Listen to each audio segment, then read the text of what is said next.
Hi, I'm Linda Piccini, and as training manager for Babylock, I get asked the question all the time, why would I ever want a serger?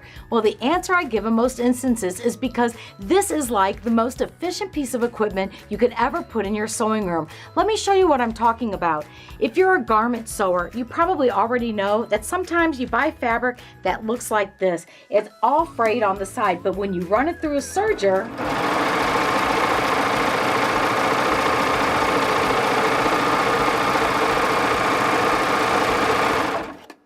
it totally cleans your fabric up. No more frayed edges, and it looks super professional. I absolutely love this technique, and you can use it on any fabric. Now, the other thing about sergers too is that they're not just for lightweight fabrics. In fact, you can use some pretty beefy denim if you need to. And so this is what this looks like. And I can even go through 4 layers.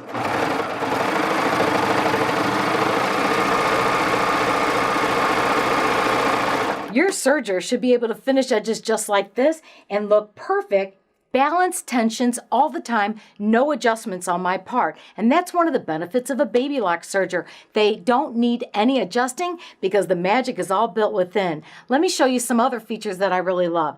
I like to sew on knits, and one of the biggest reasons why I bought a serger is I wanted to be able to make some clothing of my own, and I got tired of my stitches popping. Well, when you're doing knits, that's not going to happen. I'm going to be lining up my ribbing along with my knit fabric to create the perfect finish for a neckline.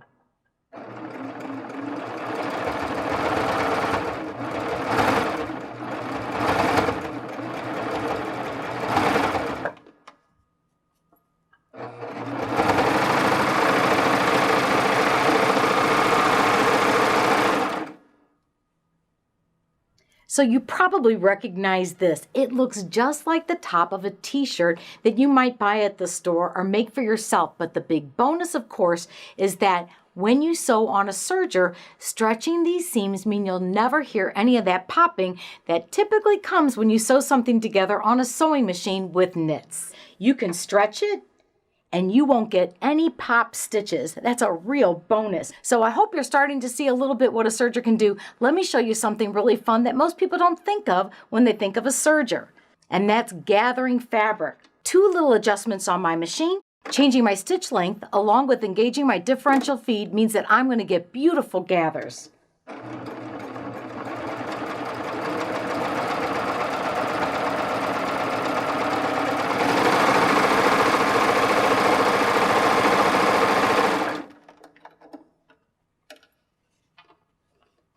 Look at how pretty that is. And the bonus is, if you take your threads here at this edge and stretch them out, the 2 shortest threads are going to be my needle threads. And to gain additional gathers, all I have to do is pull on that thread, and I can gather up my fabric even more. So now you can get even better than a 2-to-1 ratio when you're making your garments.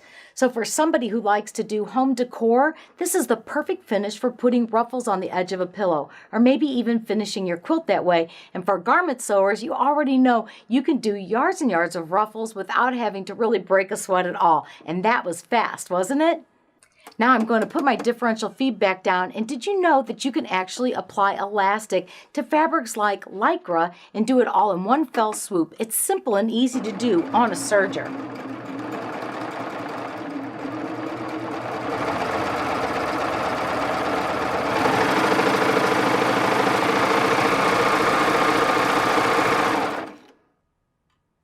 My fabric is perfectly finished and ready to top stitch in order to be able to finish off the waistline or maybe even the top of a skirt or swimwear. And now I'm going to make a couple little adjustments and show you how easy it is to make my machine go into a 3-thread serge, which is where I can start doing some more creative stitching. I'm simply going to remove one of my needles. I'm going to cut my thread up at the top.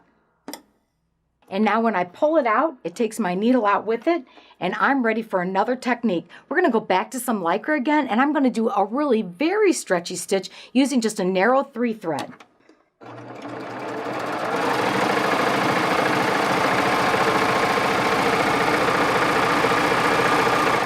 So this is a beautiful finish, especially if you want to do swimwear or something that you don't want the threads to take up that much bulk, meaning you don't want your seam finish to be that wide. I really like this stitch when I'm doing sheer fabrics and I might be able to see a little bit of my seam allowance through the garment. Perfect stitch to turn to. And now let me show you probably the only stitch that you never could even come close to replicating on a regular sewing machine, and that is the narrow rolled hem. And on a babylockserger, it's the easiest thing to set up. So follow along with me because it's going to go fast. I'm going to take my stitch selector, I'm going to click it down one little notch, I'm going to change my stitch length because I have what's called an automatic narrow rolled hem. And one little adjustment more, I'm changing my stitch blade width. And now I'm going to take the piece of fabric that I gathered earlier and we're going to run this through and finish this off.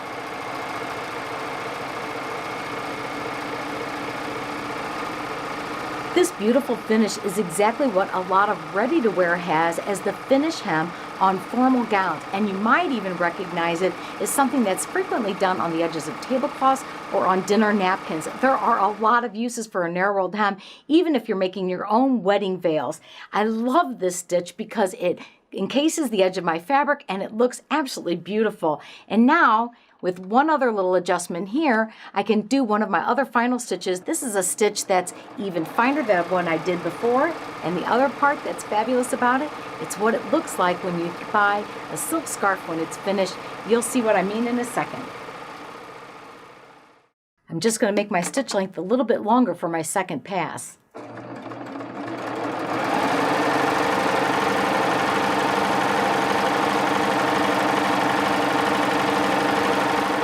Looks like the edge of a silk scarf to me. So there you have it. These are probably the most commonly used stitches when somebody's talking about an overlock machine. But if you've been paying close attention to what I've been doing, you probably noticed that the only threads to this point that I've used so far are my light green threads. And probably you're wondering, why would I have an additional 4 threads on my machine? Well, this is our top of the line Triumph, which means that it has all the capability that any babylockserger would have. And I know that that means that we have cover and chain stitch capability also in that machine. And if you don't know what that means, stick around because I'm going to show you that in just a second.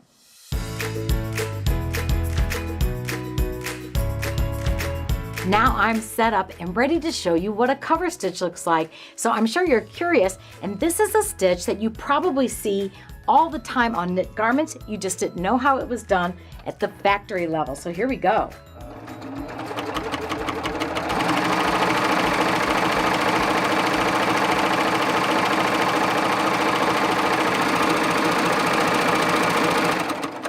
So perfect stitch for finishing hems. And now let me show you something you probably didn't know that you could do, because with your cover hem, you can actually gather. I'm just engaging my differential feed.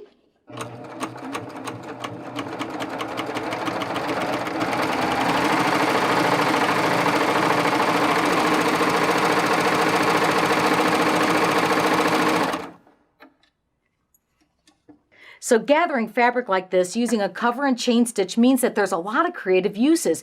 If you took your threads and you stitched on both edges of your fabric, you could create a stitch that was gathered on both sides, and that's typically used in heirloom sewing if you're creating a puffing strip. Now, we had a knit shirt earlier, and as I said before, having your machine be able to do a cover hem is a great way to be able to finish off a knit shirt. What I love about this machine is that on the toe of the foot, there's a bunch of different little notches which line up with my needles, and I'm just going to feel underneath my fabric.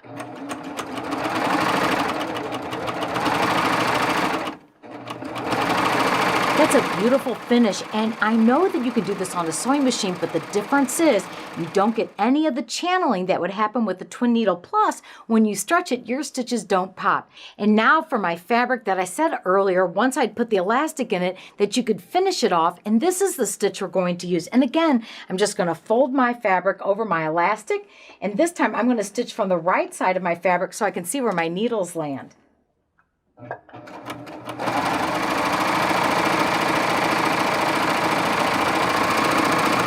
So that's a quick finish for any type of swimwear or any type of garments that you're making with Lycra. And now I can actually take my machine and remove one of the needles. I set this up as a wide cover stitch. You can also make it a narrow stitch, but what I want to do now is take it down to a single needle. So now with just a single needle and my chain looper, I have what would be a serger equivalent of a straight stitch. This is what this stitch looks like.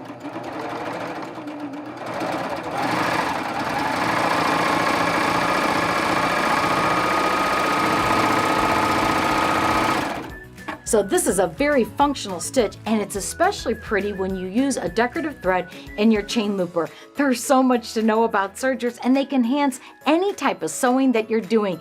Check out your Babylock retailer, see one of their serger professionals, and see what a serger can do for your sewing.